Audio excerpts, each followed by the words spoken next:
it's Lord Ision. Well, welcome to Wiccan Wednesday. I'm here just trying to dry my hair. I never use blow dryers on my hair. I always like to hand dry it, just air dry it. Anyways, I took my shower this morning, washed my hair. My hair's getting so long it's unmanageable. But I still kind of like it long. A lot of you have been saying how much you love it. You said, Lord Ision, grow your hair long. Lord Ision's trying to grow his hair long. It's long enough now I can actually start to make a small ponytail in the back. Anyways, I got to figure out what to do with it. I don't know if I'm going to get it cut or grow it out. But do any of you guys out there have long hair, or even girls too? I've seen guys that have really long hair. I saw a guy recently in his hair back in a ponytail, and his hair looked really nice. He had blonde hair. But my question is, do I need to get the sides cut, or do I just let that grow and that pulls back? I'm not sure what to do with that. Because I'm like, well, do I need to get it cut if I'm going to grow long hair, which I've never had long hair? It's like, why not, Somebody recently wrote me and they said, Lord Ision, they said, grow your hair long, grow a beard, and you'll look like a Zen master. I thought, oh, that's kind of neat. Anyways, I don't know. I'm trying to figure out what to do with my hair. So if you guys have any ideas, let me know, okay? Somebody wrote to me and said, Bob, dye your hair purple. I might do that too, Hey. Well, it is so good to be with you guys today. Well, I'm sitting here, getting my hair dry and thinking about Wiccan Wednesday. And by the way, I'm wearing one of my Wiccan shirts. How do you like this? Isn't this cool? It says witchcraft. And it's a male witch, and he's gathering herbs by the water. And see, he has long hair too. Isn't that cool? Can you guys see that? Anyways, so I'm doing that, and I was looking at my jewelry today, and oops, I just dropped it. I was looking at my pendant I'm going to wear today. I thought I'd show you this. We're going to talk more about this pendant and its meaning on Friday. But this is a piece of jewelry I have. It's from Tiffany's. It's an actual Tiffany's silver ring, and it's part of their 1837 line. If you guys go to Tiffany's or buy Tiffany's or collect it, you'll know what it is. But they make a line of silver called 1837. It's very sleek and elegant, very simple. But I'm wearing this today because this is a symbol of the moon. A lot of times I bought this ring at an estate sale, but it's too small to wear. Like I can't even get on my finger. I have really big fingers. I wear like a size 11 ring. I don't have big hands. This is the knuckles. My knuckles are large bones. So I can't wear most rings on my hand unless they're a size 11. But I saw this ring and I just loved it. And it's pure Tiffany's. It's dated and signed. It's authentic. But I thought, this would be a great thing just to wear as a pendant. So I strung it up on a beautiful Tiffany's blue cord. Silk cord. I don't know if it shows up on camera. It looks white, but it's actually like a turquoise blue, a Tiffany's blue cord. And I wear that. And that's a sign of the moon goddess, the lunar symbol. It's like a moon. Like rings represent the moon. Silver rings can be worn to represent devotion to the moon. Anyways, on Friday, we're going to talk about moon deities, lunar deities, moon gods, goddesses. And we're particularly going to talk about the concept of a moon god. You're going to say, what? I thought the goddess was the moon. Yes, but in some parts of the world, people believe that the moon is ruled by a god, a moon god, especially in Japan and the ancient Shinto faith. So be here on Friday because we're going to talk about lunar deities and the concept of a moon god and a moon goddess. So I hope you'll be here then. Well, welcome to Wiccan Wednesday. Yesterday, by the way, I want to say thank you. Thank you to all of you who came out to yesterday's video. We had such a great time. We did messages from the spirit world. If you didn't see that, you need to check it out. It's in the queue right before this one. And I always say, even if you weren't there and you didn't get a message, watch anyways, because you never know. Spirit could speak through somebody else's message to help you. I've had so many people write over the years that say, PsychicBob, I know you were reading for Joan in Oklahoma, but I live in Kalamazoo, and I swear that message was for me. And the answer is absolutely. Spirit works through other people's messages. When I'm channeling, what we have to remember is that there are other beings that are trying to bring information through, and they're going to try to reach you any way they can. It's always fascinating, always a mystery. So anyways, if you haven't seen yesterday's video, definitely check that out. It's in the queue right before this one. Also, I want to say thank you to those of you who've been coming out to register for my psychic development class. This Saturday, we're going to have our psychic development class. It's going to be on the subjects of clairsentience, which means how to feel spirit, and infused knowledge. So if you want to learn about those psychic skills, make sure to join us on Saturday. If you want to be in the class, it's going to be held on Zoom, but you need to register. Now, my price, I am charging for this class because it's professional skill training. It's not just theory. We're actually going to walk through exercises. I'm going to teach you psychic skills, how to access them. So if you want to do that, join my class. The price is only $30. Where else are you going to get professional training for that cheap, huh? So it'll be this Saturday. I'd say set aside 2 hours. The class is supposed to be an hour and a half, but sometimes we go over. So just say from 12 to 2, and it's only $30. So if you'd like to register, go to my website, and when you scroll down, you'll see a header. It's a psychic development class. And underneath that, you'll see a PayPal button. This is $30. Click on that, enter your information, and that will be your registration. It'll send me notification. I'll put you on the class list. And then on Saturday morning, I will send out a Zoom link to the registrants of the class. And that will allow you to come into the classroom. So I hope that you will explore your psychic gifts and join us for this Saturday's class on clairsentience and infused knowledge. So I hope you'll be there. Anyways, well, today we got other stuff we're going to talk about. We're going to talk about mantras. And people say, well, what's a mantra? Well, mantras, to put it simply, are words of power. Now, people say, well, what's the word of power? Well, traditionally, mantras have been associated with deities or deity names. It's believed in many religions throughout the world that the name of God or a goddess in itself carries power. Just to say the name invokes the divine presence. And this is why, for example, in Judaism, if any of you who are out there Jewish probably know what I'm talking about. And many times when they're reading from the Torah, when the name of God is mentioned, they actually substitute it with a generic term, such as the Lord or, the Holy One. And that's because the very name of God, which in Hebrew is Yod-He-Vohe, excuse me if I'm mispronouncing it, I mean no disrespect, Y-H-V-H or W-H, Yod-He-Vohe. It's been translated as Jehovah or Yahweh, but nobody actually knows the full pronunciation, I don't think. But the letters are Yod-He-Vohe. And that is the holiest name of God in the Hebrew religion. And that comes down into the Christian faith as well as the name of the Father. And Jesus is another holy name in the Western Christian tradition. So the name of Jesus is considered sacred. The name of Yod-He-Vohe in the Hebraic tradition is considered sacred. And so all of the religions have a sacred God name. Now in the Western world, we have to talk about the Eastern world and the Western world.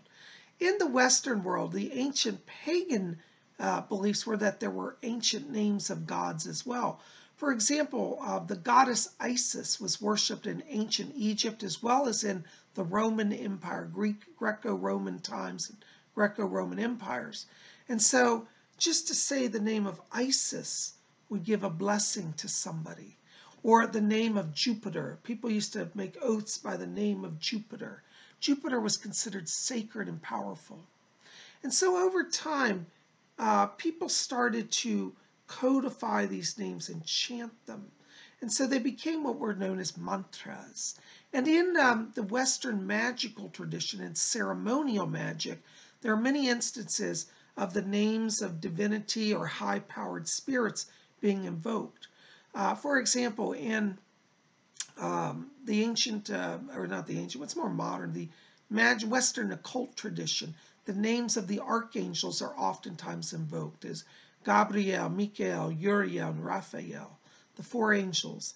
They're called into ritual, and their invocation of their names is considered to have power. These are mantras.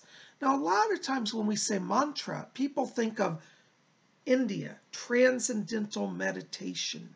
Transcendental Meditation, which could be a whole video in itself, basically started a lot of people in the West understanding the concept of mantras and their power. In Transcendental Meditation, Maharishi Yogi, the founder of it, would teach people sacred mantras that if they would meditate and chant these mantras twice a day, for 20 minutes each, that it would bring them peace. Now, I've known many people who have taken Transcendental Meditation, and they all have told me it's amazing, it works wonders, I love it. And so I say, what is this that's working? Well, what I believe is working is that I do believe there is truth that sacred names contain power. Sacred phrases contain power. Now, somebody will say, well, why can't I just chant the word ketchup? Like I love to put ketchup on all my food. Ketchup, the tomato sauce. So can I chant ketchup, ketchup, ketchup, ketchup? Well, I guess you could, but ketchup really, from what I understand, is not a divine name. So these names that exist are divine power. They're connected to beings that when you chant them, you call the very presence. So chanting ketchup might be an interesting experience, but I really don't think it's the power that connects you to divinity. So this is why mantras are guarded, are sacred. In the, as we're talking about transcendental religion, the Maharishi's followers, they do not reveal their mantras. They believe that mantras are so sacred that they should only be said by the person for whom they're assigned. So you cannot get a mantra from just any transcendental practitioner, transcendental meditation practitioner, I should say, because they make vows not to release their mantra. So you have to go through the process in the Transcendental Meditation group, the process of initiation to align with your teacher and to receive the name. Mantras are considered in many places part of the oral tradition. In some places, mantras are not written down. But we have other traditions, in particular in the East, where not only are the mantras spoken, but even being written down, they bring blessing and power. So, for example, in the Buddhist tradition, there are a number of mantras in the East. One of the first ones that I learned was called the Mantra of Great Compassion.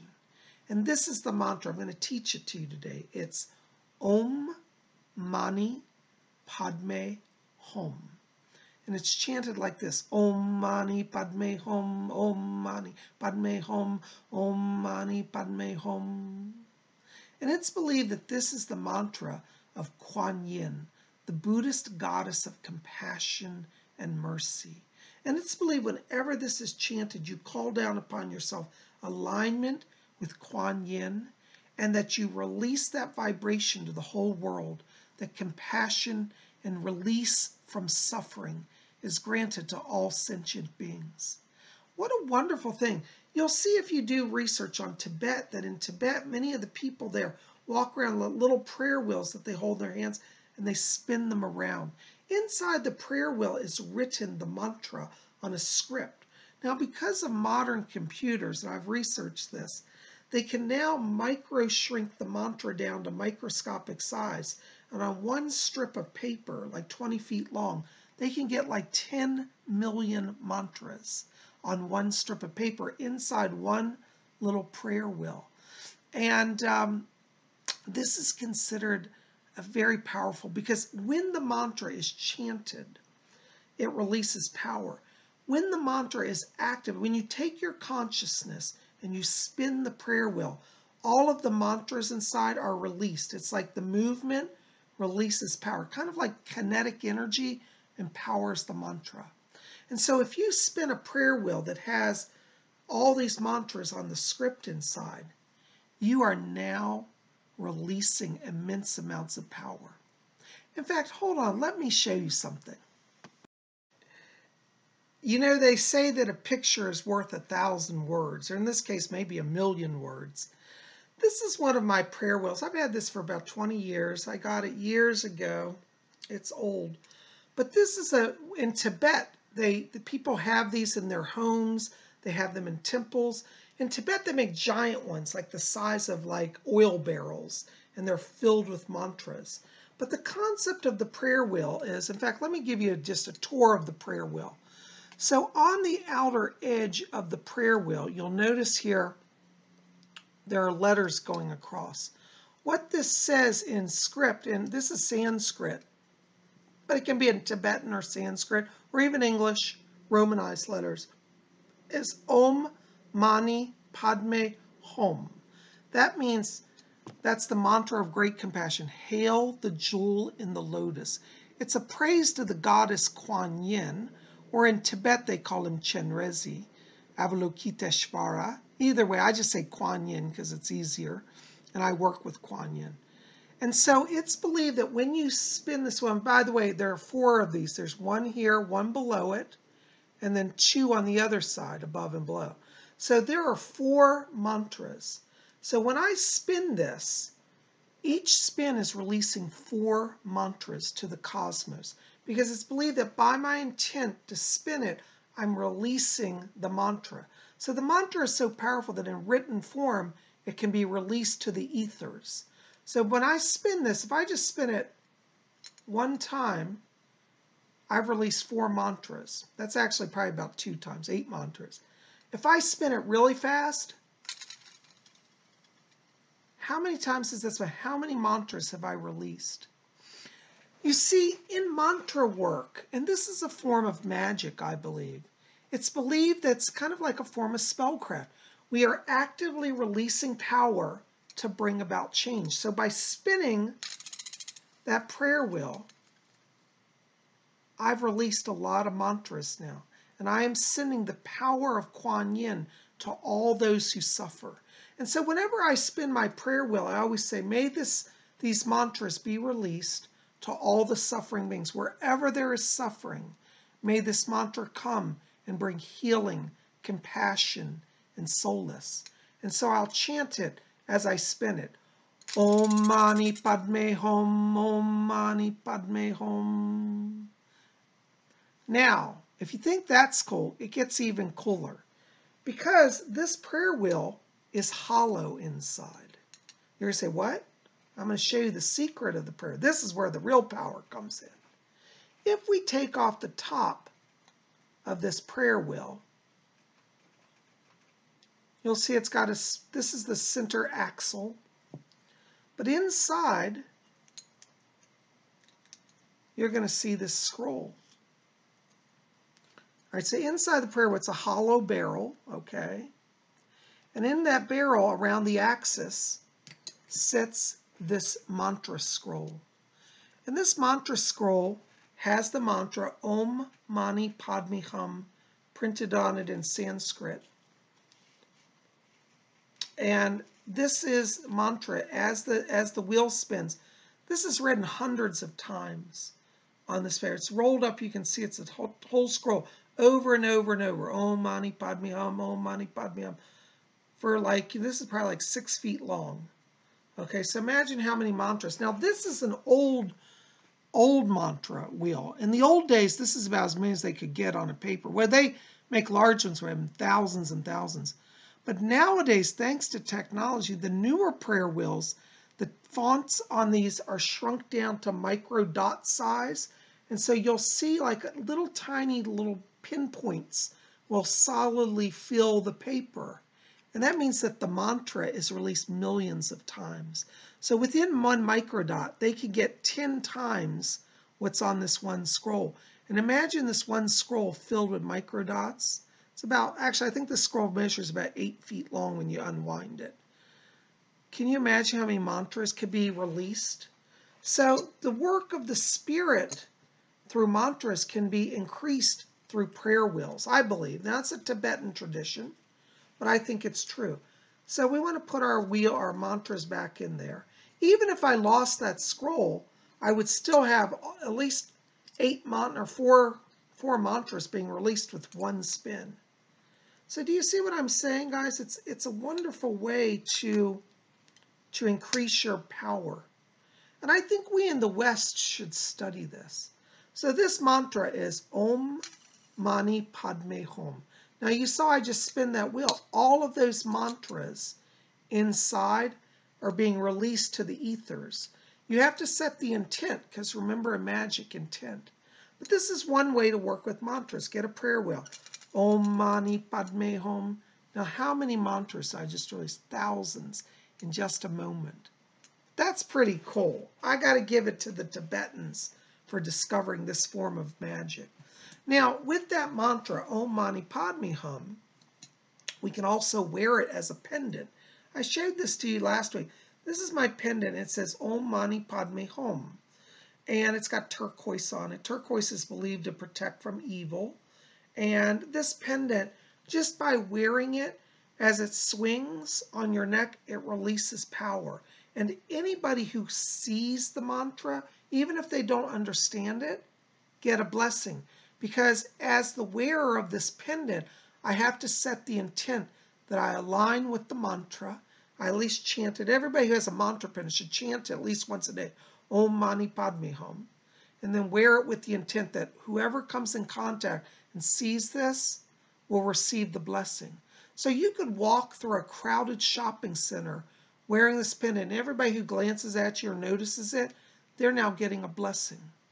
Isn't that amazing? It's the blessing of compassion, the release from suffering and misery, and the awareness of enlightenment.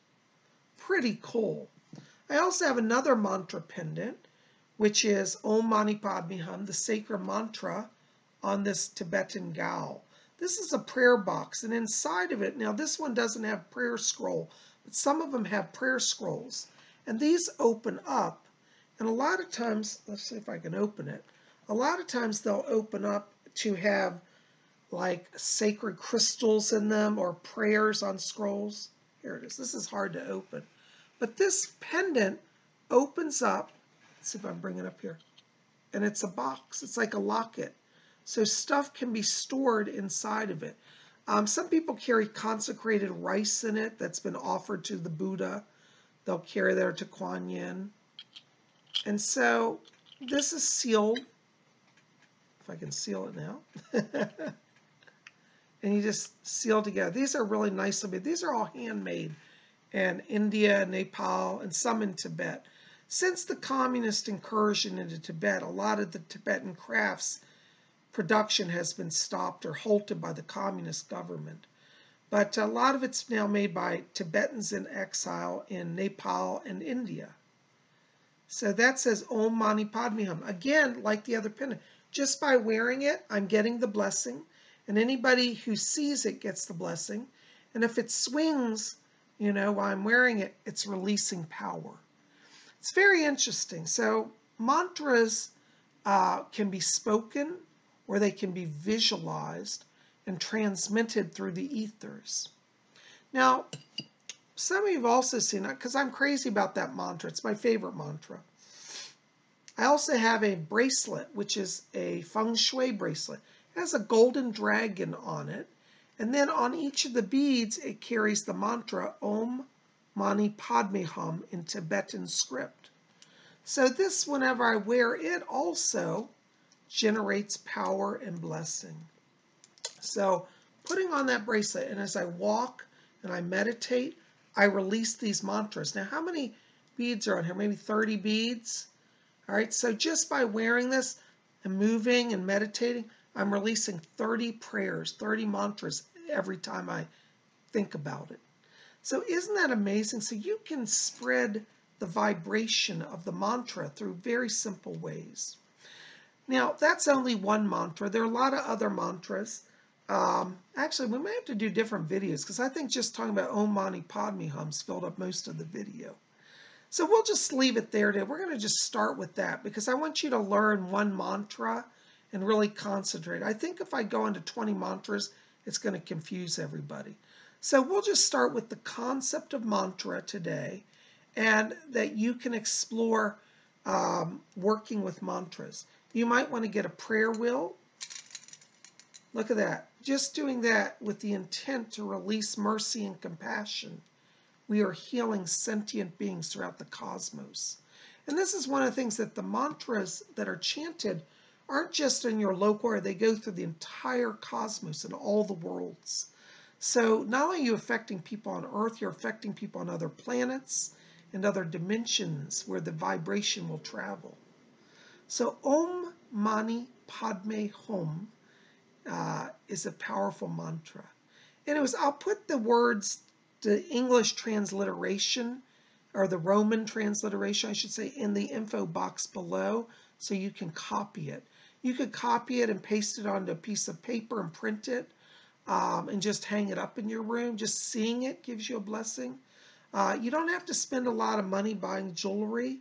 By the way, if you do want to buy jewelry, most of the mantra jewelry is not very expensive. Go to eBay and type in Om Mani Padme Hum, and you can put in pendant or bracelet, and it'll come up a whole bunch of stuff with the mantra on it. Now, the mantra, as I said, can be in Tibetan or in Sanskrit.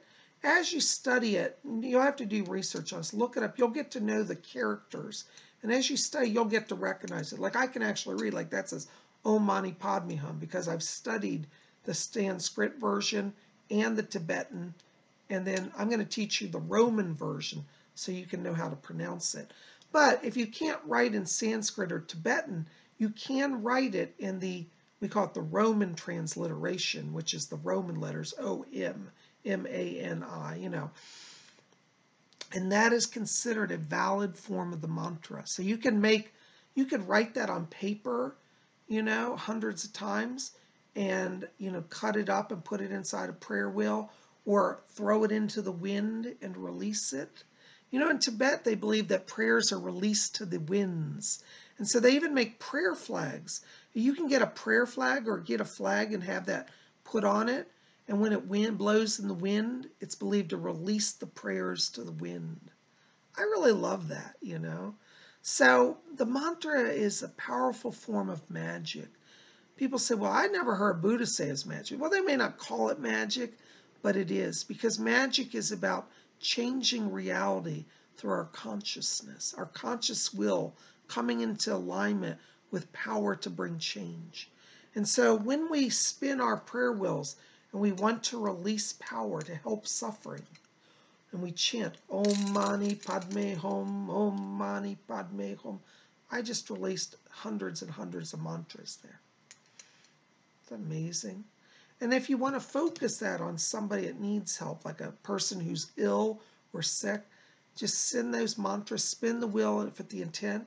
Like let's say your grandmother's ill, so you would say, I release these mantras for the intent of my grandmother's well-being. Om Mani Padme Hum, Om Mani Padme Hum, Om Mani Padme Hum. You can do that as long as you want, and think of the amount of power you're sending. And then as I'm spinning, remember I've got my bracelet on, just by that motion, the kinetic energy, I'm again releasing the mantra. So not only am I releasing at least 30 times here, hundreds of times, in just a few moments, I have sent thousands of prayers for somebody's well-being. And I always say, don't believe it because I tell you, practice this. You'll see how powerful it is. It really does work. Well, guys, I'm going to wrap it up. We're going to stop with that mantra. I wanted to do a lot of other mantras, but I think that just starting with one is really best. So I want you to practice that if you're drawn to it. Om Mani Padme Hum. All right? I'll put the Romani translation below. Guys, thanks for being here. Listen, help me out. Like this video. Thumbs up, favorite it. Share with your friends. If you haven't hit subscribe to our channel. We'd love you to be here. And make sure to pop over to my website to register for our Saturday Psychic Development class. Only $30 for a 2-hour class. And it's going to be through Zoom. And if you don't know Zoom, don't worry. You don't have to have Zoom. The link I send you will open it up on your computer for you. But everybody in the class interacts, so you can see each other and talk. It's live interaction with everybody. So it's a really good group. and we've had a lot of fun experiences and fascinating experiences. So I hope you'll come out and join our class for this Saturday, where we're going to study clairsentience and infused knowledge. Guys, thanks for being here. I love you. So I'll leave you with our chant, Om Mani Padme Hum. Om Mani Padme Hum. Om Mani Padme Hum. Om Mani Padme Hum.